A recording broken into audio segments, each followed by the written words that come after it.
Hello friends, welcome to my channel. ಇವತ್ತು C S S ಅಲ್ಲಿ C S S backgrounds ಅಂದರೆ ಏನು ಅಂತ ಹೇಳ್ಕೊಡ್ತೀನಿ. ಸಿ ಎಸ್ ಎಸ್ ಬ್ಯಾಕ್ಗ್ರೌಂಡ್ಸಲ್ಲಿ ಮೇನ್ ಇಂಪಾರ್ಟೆಂಟಾಗಿ ಬ್ಯಾಕ್ಗ್ರೌಂಡ್ ಕಲರ್ ಹೆಂಗೆ ಸೆಟ್ ಮಾಡಬೇಕು, ಬ್ಯಾಕ್ಗ್ರೌಂಡ್ ಇಮೇಜ್ ಹೆಂಗೆ ಕೊಡಬೇಕು, ಆಮೇಲೆ ಬ್ಯಾಕ್ಗ್ರೌಂಡ್ ಇಮೇಜ್ಗೆ ಬ್ಯಾಕ್ಗ್ರೌಂಡ್ ರಿಪೀಟ್ ಹೆಂಗೆ ಸೆಟ್ ಮಾಡಬೇಕು, ಬ್ಯಾಕ್ಗ್ರೌಂಡ್ ಪೊಸಿಷನ್ ಅಂದರೆ ಏನು, ಆಮೇಲೆ ಬ್ಯಾಕ್ಗ್ರೌಂಡು ಶಾರ್ಟ್ ಆ್ಯಂಡ್ ಪ್ರಾಪರ್ಟಿ ಹೆಂಗೆ ಅಂತ ಹೇಳ್ಕೊಡ್ತೀನಿ. ಇವಾಗ ಡೈರೆಕ್ಟಾಗಿ ಕೋಡ್ಗೆ ಹೋಗೋಣ. ಕೋಡ್ಗೆ ಹೋಗ್ಬಿಟ್ಟು ಸೊ ನನ್ನ ಹತ್ರ ಒಂದು ಸ್ಟ್ರಕ್ಚರ್ ಇದೆ, H T M L structure. So ಮೂರು ಡಿವ್ ಹಾಕೋಣ. ಸೊ ಮೂರು ಡಿವ್ಗೆ ಕ್ಲಾಸ್ ಬಂದ್ಬಿಟ್ಟು ಬ್ಯಾಕ್ಗ್ರೌಂಡ್ ಕಲರ್ ಅಂತ ಕೊಡ್ತೀನಿ. ಸೊ ಬ್ಯಾಕ್ಗ್ರೌಂಡ್ ಕಲರ್ ಅಂತ ಕೊಟ್ಟರೆ ಮೂರು ಡಿವ್ ತೊಗೊತೀನಿ, 4 ಡಿವ್ ತೊಗೊತೀನಿ. ಸೊ 4 ಡಿವ್ ತೊಗೊತೀನಿ. ಸೊ 4 ಡಿವ್ ಇವಾಗ ಸೇಮ್ ಕ್ಲಾಸ್ ತೊಗೊಂಡಿದ್ದೀನಿ. ಸೇಮ್ ಕ್ಲಾಸ್ಗೆ ಇವಾಗ ಸಿ ಎಸ್ ಎಸ್ ಬರೆಯೋಣ. ಸೊ ಸಿ ಎಸ್ ಎಸ್ ಬರೀಬೇಕು ಅಂದರೆ ಫಸ್ಟು ಇವಾಗ ನಾವು ಬ್ಯಾಕ್ಗ್ರೌಂಡ್ ಕಲರ್ ಕೊಡಬೇಕು ಅಂದರೆ ಅದಕ್ಕೆ ವಿಡ್ತ್ ಕೊಡೋಣ. ಸೊ ವಿಡ್ತ್ ಬಂದ್ಬಿಟ್ಟು 150 ಪಿಕ್ಸಲ್ಸ್ ಇರುತ್ತೆ. ಹೈಟ್ ಬಂದ್ಬಿಟ್ಟು 150 ಪಿಕ್ಸಲ್ಸ್ ಕೊಡ್ತೀನಿ, ಇಲ್ಲ 100 ಪಿಕ್ಸಲ್ಸ್ ಕೊಡ್ತೀನಿ. ಆಮೇಲೆ ಇದಕ್ಕೆ ಬ್ಯಾಕ್ಗ್ರೌಂಡ್ ಕಲರ್ ಕೊಡ್ತೀನಿ. ನೋಡಿ, ಇಲ್ಲಿ ಬ್ಯಾಕ್ಗ್ರೌಂಡ್ ಕಲರ್ ಕೊಡ್ತಾ ಇದ್ದೀನಿ. ಸೊ ಇವಾಗ ಇದನ್ನು ಎಕ್ಸಿಕ್ಯೂಟ್ ಮಾಡೋಣ.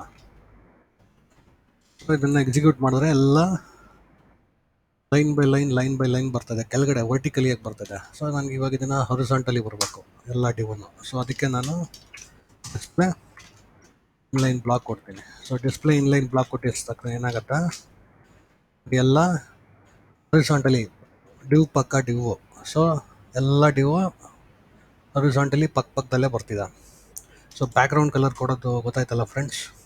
ಸೊ ಇವಾಗ ಈ ಬ್ಯಾಕ್ಗ್ರೌಂಡ್ ಕಲರ್ನ ನೀವು ಇನ್ಸ್ಪೆಕ್ಟ್ ಮಾಡಿ ಚೇಂಜ್ ಮಾಡ್ಕೊಬೋದು ಸಿಂಪಲ್ಲಾಗಿ. ನೋಡಿ, ಸೊ ಬ್ಲೂ. ಸೊ ಈ ಕಲರ್ನ ನಾನು ಇವಾಗ ಇಲ್ಲಿ ಕೊಡ್ತೀನಿ. ಸೊ ಅವಾಗ ಈ ಕಲರ್ ಅದೇ ಕಲರೇ ಇರುತ್ತೆ. ಸೊ ಇವಾಗ ನೆಕ್ಸ್ಟು ನಾವೇನು ನೋಡಿದ್ರೆ ಬ್ಯಾಕ್ಗ್ರೌಂಡ್ ಇಮೇಜ್. ಸೊ ನನ್ನ ಹತ್ರ ಇಮೇಜ್ ಆಲ್ರೆಡಿ ರೂಟ್ ಫೋಲ್ಡ್ರಲ್ಲಿ ಹಾಕ್ಕೊಂಡಿದ್ದೀನಿ. ಸೊ ಇನ್ನೊಂದು ಡಿವ್ ತೊಗೊತೀನಿ ನಾನು. ಸೊ ಇನ್ನೊಂದು ಡಿವ್ ತೊಗೊಂಡ್ಬಿಟ್ಟು ಸೊ ಇದಕ್ಕೆ ಬ್ಯಾಕ್ಗ್ರೌಂಡ್ ಕ್ಲಾಸ್ ಬಂದ್ಬಿಟ್ಟು ಬ್ಯಾಕ್ಗ್ರೌಂಡ್ ಇಮೇಜ್ ಅಂತ ಕೊಡ್ತೀನಿ. ಸೊ ಇವಾಗ ಇದಕ್ಕೆ ಕ್ಲಾಸ್ ಬರೆಯೋಣ, ಆಮೇಲೆ ಸಿ ಎಸ್ ಎಸ್ನ ಏನು ಮಾಡೋಣ. ಸೊ ಇದಕ್ಕೆ ವಿಡ್ತ್ ಸ್ವಲ್ಪ ದೊಡ್ಡದಾಗಿ ತೊಗೊತೀನಿ, 500 ಪಿಕ್ಸಲ್ಸ್. Height 500 pixels. ಸೊ ಇವಾಗ ಬ್ಯಾಕ್ಗ್ರೌಂಡ್ ಇಮೇಜ್ಗೆ ನಾವು ಯು ಆರ್ ಎಲ್ ಅನ್ನೋದು ಒಂದು ಪ್ರಾಪರ್ಟಿ ಇದೆ. ಸೊ ಅದನ್ನು ಕೊಡಬೇಕಾಗತ್ತೆ. ಆಮೇಲೆ ನನ್ನ ಹತ್ರ ಒಂದು ಫೋಲ್ಡ್ರಲ್ಲಿ ಒಂದು ಇಮೇಜ್ ಇದೆ, ಸನ್ಸೆಟ್ ಅಂದ್ಬಿಟ್ಟು, sunset dot J P J ಇದೆ. ಸೊ ಆಮೇಲೆ ಸೊ ಇವಾಗ ಇದನ್ನು ಎಕ್ಸಿಕ್ಯೂಟ್ ಮಾಡಿ ನೋಡೋಣ ಹೆಂಗೆ ಬರುತ್ತೆ ಅಂತ.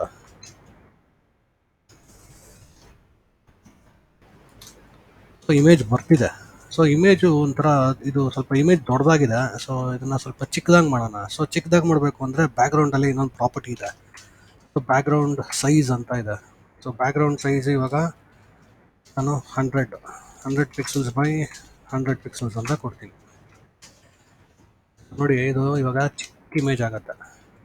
ಫುಲ್ಲು ರಿಪೀಟ್ ಆಗ್ತದೆ. ಸೊ ನಾವು ಬ್ಯಾಕ್ಗ್ರೌಂಡ್ ರಿಪೀಟ್ ಬಗ್ಗೆ ಇಲ್ಲಿ ಹೇಳಿದ್ನಲ್ಲ, ಇವಾಗ ಬ್ಯಾಕ್ಗ್ರೌಂಡ್ ರಿಪೀಟ್ ಹೆಂಗೆ ವರ್ಕ್ ಆಗುತ್ತೆ ಅಂತ ಹೇಳ್ತೀನಿ. So background repeat, no repeat. So no repeat ಅಂದರೆ ಆ ಬ್ಯಾಕ್ಗ್ರೌಂಡ್ ಇಮೇಜು ರಿಪೀಟ್ ಆಗಬಾರ್ದು. ನೋಡಿ, ರಿಪೀಟ್ ಆಗಿಲ್ಲ, ಒಂದೇ ಒಂದು ಸತಿ ರಿಪೀಟ್ ಆಯಿತು. ಸೊ ಇದಕ್ಕೆ ಒಂದು ಬಾರ್ಡರ್ ತೊಗೊಂಬೋಣ. ಸೊ ಬಾರ್ಡರ್ 2 ಪಿಕ್ಸಲ್ಸ್ ಸಾಲಿಡ್ ಇದು ಬಂದ್ಬಿಟ್ಟು ಗ್ರೇ ತೊಗೊಳೋಣ. ಸೊ ಇವಾಗ ಬಾರ್ಡ್ರ್ ಇದೆ. ಸೊ ಇದು ನೀಟಾಗಿ ಗೊತ್ತಾಗುತ್ತೆ. ಸೊ ವಿಡ್ತ್ ಎಷ್ಟಿದೆ, ಹೈಟ್ ಎಷ್ಟಿದೆ ಅಂತ. ಸೊ ನೋಡೋದ್ರಲ್ಲ ಫ್ರೆಂಡ್ಸ್, ಬ್ಯಾಕ್ಗ್ರೌಂಡ್ ಇಮೇಜ್ ಹೆಂಗೆ ಕೊಟ್ರಿ ಅಂತ. ಆಮೇಲೆ ಇದಕ್ಕೆ ಬ್ಯಾಕ್ಗ್ರೌಂಡ್ ಸೈಜ್ ಸೆಟ್ ಮಾಡಿದೆ, ಆಮೇಲೆ ಬ್ಯಾಕ್ಗ್ರೌಂಡ್ ರಿಪೀಟ್ ಕೊಟ್ಟೆ. ಸೊ ಇವಾಗ ಇನ್ನೊಂದಿದೆ, ಸೊ ಬ್ಯಾಕ್ಗ್ರೌಂಡ್ ಪೊಸಿಷನ್ ಅಂತ ಒಂದಿದೆ. ಸೊ ಬ್ಯಾಕ್ಗ್ರೌಂಡ್ ಪೊಸಿಷನ್ ಹೆಂಗೆ ವರ್ಕ್ ಆಗತ್ತಾ? ಸೊ ಇವಾಗ ನನಗೆ ರೈಟ್ ಟಾಪ್ ಅಂತ ಕೊಡ್ತೀನಿ. ರೈಟ್ ಟಾಪ್ ಕೊಟ್ಟಿದ ತಕ್ಷಣ ರೈಟ್ ಸೈಡ್ ಟಾಪ್ ಬಂತು. ಇವಾಗ ಇದನ್ನು ನಾನು ಟಾಪ್ ಸೆಂಟರ್ ಅಂದರೆ ಮೇಲ್ಗಡೆ ಸೆಂಟ್ರಾಗಿ ಬರಬೇಕು. ಸೊ ಬಂತು. ಸೊ ಬ್ಯಾಕ್ಗ್ರೌಂಡ್ ಪೊಸಿಷನ್ ಕೂಡ ನಾವು ಹಿಂಗೆ ಕೊಡ್ಬೋದು. ಸೊ ಬ್ಯಾಕ್ಗ್ರೌಂಡ್ ಸೈಜಲ್ಲಿ ನಾನು ಇವಾಗ ಚಿಕ್ಕದಾಗಿ ಕೊಟ್ಟಿದ್ದೀನಿ, ಇವಾಗ ಇಮೇಜ್ ಚಿಕ್ಕದಾಗಿದೆ. ಸೊ ನಾನು ಇವಾಗ ಪೊಸಿಷನ್ನ ತೆಗೆದುಬಿಡ್ತೀನಿ. ಸೊ ಪೊಸಿಷನ್ನ ತೆಗೆದುಬಿಟ್ಟು ನಾನು ಇವಾಗ ಬ್ಯಾಕ್ಗ್ರೌಂಡ್ ಸೈಜಲ್ಲಿ ಇನ್ನೊಂದಿದೆ, ಕವರ್ ಅಂತ ಒಂದಿದೆ. ಕವರ್ ಕೊಟ್ಟರೆ ಏನಾಗುತ್ತೆ ನೋಡೋಣ. ನೋಡಿ, ಆ ದೊಡ್ಡ ಇಮೇಜ್ ಇದೆಯಲ್ಲ, ಆ ದೊಡ್ಡ ಇಮೇಜು ಫುಲ್ ಆ ಡಿವಿಗೆ ಎಷ್ಟು ಬೇಕೋ ಅದು ಸೆಂಟ್ರ್ ಕವರ್ ಆಗುತ್ತೆ. ನಾವು ಸೈಜ್ ಕೊಟ್ಟಿಲ್ಲ ಅಂದರೆ ಇಮೇಜ್ ಸ್ಟಾರ್ಟಿಂಗಿಂದ ತೊಗೊಳುತ್ತೆ. ನೋಡಿ, ಇಮೇಜ್ ಮೇಲ್ಗಡೆಯಿಂದ ತೊಗೊಳುತ್ತೆ. ಸೊ ನಾನು ಅದೇ ಕವರ್ ಕೊಟ್ಟೆ ಅಂದರೆ ಅದು ಇಮೇಜ್ ಎಷ್ಟೇ ದೊಡ್ಡದಾಗಿರಲಿ centre of the image fit ಆಗುತ್ತೆ. ನಮಗೆ ಸೈಜಲ್ಲಿ ಬೇಕಾದ್ರೆ ನಾವು ಫುಲ್ ಇಮೇಜ್ ಬೇಕು ಅಂದರೆ ಸೊ ಈ ಥರ 100 ಪಿಕ್ಸೆಲ್ಸ್ ಬೈ 100 ಪಿಕ್ಸೆಲ್ಸ್ ಅಂತ ನಾವು ಸೆಟ್ ಮಾಡ್ಕೊಬೇಕಾಗತ್ತೆ. ಇವಾಗ ಚಿಕ್ಕದಾಗಿ ಬರುತ್ತೆ. ಸೊ ಇವಾಗ ಬ್ಯಾಕ್ಗ್ರೌಂಡ್ ರಿಪೀಟಿಗೆ ಬರ್ತೀನಿ. ಸೊ ಬ್ಯಾಕ್ಗ್ರೌಂಡ್ ರಿಪೀಟಲ್ಲಿ ಇವಾಗ ನೋಡಿ ನೋ ತೆಗಿತೀನಿ. ಇವಾಗ ಬ್ಯಾಕ್ಗ್ರೌಂಡ್ ರಿಪೀಟ್ ಅಂತ ಮಾತ್ರ ಇದೆ. ಸೊ ಇವಾಗ ಏನಾಗುತ್ತೆ, ಇಮೇಜ್ ಎಲ್ಲ ರಿಪೀಟ್ ಆಗುತ್ತೆ. ಡಿವ್ಗೆ ಎಷ್ಟು ಬೇಕೋ ಅಷ್ಟು ಇಮೇಜು ರಿಪೀಟ್ ಆಗುತ್ತೆ. ಸೊ ಇವಾಗ ನನಗೆ ಬರೀ ಆ ಇಮೇಜು ಎಕ್ಸ್ ಆ್ಯಕ್ಸಸಲ್ಲಿ ಅಷ್ಟೇ ರಿಪೀಟ್ ಆಗಬೇಕು. ಸೊ ಬರೀ ಎಕ್ಸ್ ಆ್ಯಕ್ಸಸ್ ಅಷ್ಟೇ ರಿಪೀಟ್ ಆಯಿತು. ಸೊ ಇವಾಗ ವೈ ಆ್ಯಕ್ಸಸ್ ಅಷ್ಟೇ ರಿಪೀಟ್ ಆಗಬೇಕು. ವೈ ಆ್ಯಕ್ಸಸ್ ಅಷ್ಟೇ ರಿಪೀಟ್ ಆಯಿತು. ಸೊ ಏನು ಕೊಟ್ಟಿಲ್ಲ ಅಂದರೆ ಬೈ ಡಿಫಾಲ್ಟ್ ಎಲ್ಲ ರಿಪೀಟ್ ಆಗುತ್ತೆ. ಸೊ ನಾವು ಇದು ಬ್ಯಾಕ್ಗ್ರೌಂಡ್ ರಿಪೀಟ್ ಕೊಟ್ಟಿಲ್ಲ ಅಂದರೂ ಕೂಡ ಬೈ ಡಿಫಾಲ್ಟ್ ಅದು ರಿಪೀಟಲ್ಲೇ ಇರುತ್ತೆ. ಸೊ ನಾವು ಬ್ಯಾಕ್ಗ್ರೌಂಡ್ ರಿಪೀಟ್ ಕೊಟ್ಟು ಅದು ರಿಪೀಟ್ ಆಗಬಾರ್ದು ಅಂದರೆ ನೋ ರಿಪೀಟ್ ಕೊಡಬೇಕು. ಸಖತ್ತಾಗಿದೆಯಲ್ಲ ಫ್ರೆಂಡ್ಸ್. ಸೊ ಒಳ್ಳೆ ಡಿಸೈನಿಂಗ್ ಮಾಡ್ಬೋದು. ಸೊ ಬ್ಯಾಕ್ಗ್ರೌಂಡ್ಸ್ ಬಗ್ಗೆ ಒಂದು ಐಡಿಯಾ ಸಿಕ್ತಲ್ಲ. ಸೊ ಇವಾಗ ಬ್ಯಾಕ್ಗ್ರೌಂಡ್ ಶಾರ್ಟ್ ಫಾರ್ಮ್ ಬರೆಯೋಣ, ಓಕೆನಾ? ಸೊ ಬ್ಯಾಕ್ಗ್ರೌಂಡ್ ಶಾರ್ಟ್ ಫಾರ್ಮ್ ಹೆಂಗೆ ಬರೆಯೋದು ಇದೆಲ್ಲ ತೆಗಿತೀನಿ. ಸೊ ಬ್ಯಾಕ್ಗ್ರೌಂಡ್ ಶಾರ್ಟ್ ಫಾರ್ಮ್ ಹೆಂಗೆ ಬರೆಯೋದು ಅಂತ ತೋರಿಸ್ತೀನಿ ನೋಡಿ. ಸೊ ಇದನ್ನು ಕಮೆಂಟ್ ಮಾಡ್ತೀನಿ. ಇದನ್ನು ಕಮೆಂಟ್ ಮಾಡಿಬಿಟ್ಟು ಬ್ಯಾಕ್ಗ್ರೌಂಡು, ಸೊ ಇದಕ್ಕೆ ಬರೀ ನಾನು ಬ್ಯಾಕ್ಗ್ರೌಂಡ್ ಅಂತ ಮಾತ್ರ ತೊಗೊತೀನಿ. ಸೊ ನಾವು ಬ್ಯಾಕ್ಗ್ರೌಂಡ್ ಫಸ್ಟ್ ಏನು ಬರ್ಕೊಂಡೆ ನಾನು, ಕಲರು. ಸೊ ಸುಮ್ಮನೆ ವೈಟ್ ಕಲರ್ ತೊಗೊತೀನಿ. ಆಮೇಲೆ ಇಮೇಜ್ ತೊಗೊಂಡೆ, URL. ಸೊ URL ಇಲ್ಲಿ ಏನಿದೆ, ಸನ್ಸೆಟ್ .jpg. ಆಮೇಲೆ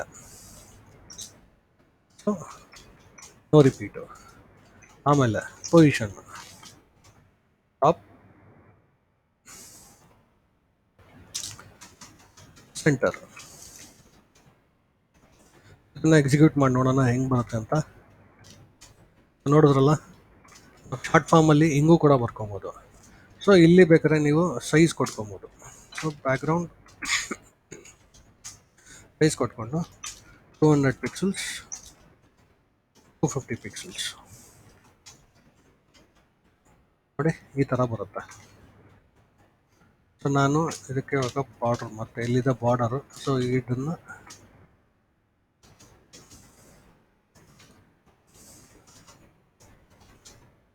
ಆಚೆ ಕಡೆ ತೊಗೊತೀನಿ. ಸೊ ಅವಾಗ ನಿಮ್ಗೆ ಅದು ಬಾಕ್ಸ್ ನೀಟಾಗಿ ಕಾಣಿಸುತ್ತೆ. ಗೊತ್ತಾಯ್ತಲ್ಲ ಫ್ರೆಂಡ್ಸ್, ಶಾರ್ಟ್ ಫಾರ್ಮ್ ಹೆಂಗೆ ಬರೆಯೋದು ನೋಡಿ. ಸಿಂಪಲ್ಲಾಗಿ ಶಾರ್ಟ್ ಫಾರ್ಮ್ ಬರೆದೆ, ಎಲ್ಲ ಒಂದೇ ಲೈನಲ್ಲಿ ಎಲ್ಲ ಬರೆದೆ. ಸೊ ನಾವೇನೇನು ಕಲ್ತ್ರಿ ಇವಾಗ, ಸೊ ಬ್ಯಾಕ್ಗ್ರೌಂಡ್ ಕಲರ್ ಕೊಡೋದು ಕಲ್ತ್ಕೊಂಡಿದ್ದೀರಿ ಇಲ್ಲಿ. ಸೊ ಬ್ಯಾಕ್ಗ್ರೌಂಡ್ ಕಲರ್, ಆಮೇಲೆ ಬ್ಯಾಕ್ಗ್ರೌಂಡ್ ಇಮೇಜ್ ಹೆಂಗೆ ಕೊಡೋದು. ಸೊ ಇಮೇಜ್ ಎಲ್ಲಿತ್ತು ಅಂತ ನಿಮಗೆ ಕನ್ಫ್ಯೂಸ್ ಆಗ್ಬೋದು. ಸೊ ನೋಡಿ, ಇದನ್ನು ಮತ್ತೆ ಕಮೆಂಟ್ ಮಾಡ್ತೀನಿ.